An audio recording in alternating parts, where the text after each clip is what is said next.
सुदर्शन रेड्डी ने अपना नामांकन दाखिल कर दिया है। और जैसा कि इंडिया ब्लॉक के नेताओं की तरफ से भी अब ये सामने आ रहा है कि आंकड़े मालूम है क्या होगा, लेकिन यही ना कहीं ये जो एक नैतिकता की लड़ाई है वो लड़नी है। दूसरी बात ये कि एकजुटता का संदेश देना है इंडिया ब्लॉक को, और वो संदेश देने में कहीं ना कहीं कई मुद्दों को लेकर सफल भी हो रहे हैं इंडिया गठबंधन के नेता, एकजुटता के साथ सामने आ रहे हैं। आशीष।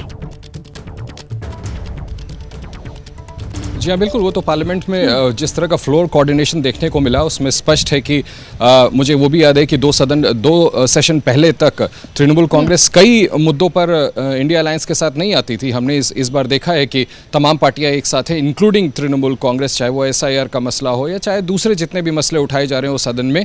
और definitely, most definitely vice president के चुनाव को लेकर के ये बहुत तरह की स्पेकुलेशन की जा रही थी कि कहीं इंडिया अलायंस इंटैक्ट रहता है या उसमें क्रैक्स नजर आते हैं, आपस में विभाजन नजर आते हैं, किस तरह से ये कैंडिडेट अपना चुन पाएंगे नहीं चुन पाएंगे। कहीं कुछ लोग ऐसे ना हो जो खुल करके कहें कि क्यों ना एनडीए के कैंडिडेट को ही समर्थन किया जाए। ऐसे में पूरे इंडिया ब्लॉक का साथ आना और एक यूनानिमसली एक कैंडिडेट को चुन लेना और उसके बाद तमाम पार्टियों का ये फैसला करना कि सभी उस कैंडिडेट का समर्थन करेंगे, अपने आप में निश्चित तौर पर इंडिया अलायंस के लिए पॉलिटिकली एक कमिंग टुगेदर और एक मजबूत खेमा दिखाने के लिए निश्चित तौर पर काफ़ी बड़ी बात है कि इंडिया अलायंस मिलकर के इस चुनाव को लड़ा। आप बिल्कुल ठीक कह रही हैं कि आंकड़ों का अंदाजा इंडिया अलायंस को भी है, वो भी पहले से जानते हैं कि ये चुनाव वो जीत नहीं पाएंगे। इसी वजह से अभी जब अंकित बात कर रहे थे रणदीप सुरजेवाला से, तो वो कह रहे थे कि ये विचार की लड़ाई है, पॉलिटिकल लड़ाई है, और इसी पॉलिटिकल लड़ाई को लड़ने के लिए अपनी तरफ से इंडिया अलायंस ने ये कैंडिडेट दिया है। और अब उपराष्ट्रपति पद का चुनाव 9 सितंबर को होगा। दोनों ही पक्ष अब कैंपेन में लगेंगे। दोनों ही पक्ष तमाम देश भर के जितने भी पॉलिटिकल पार्टीज हैं, छोटे बड़े नेताओं, इन सबको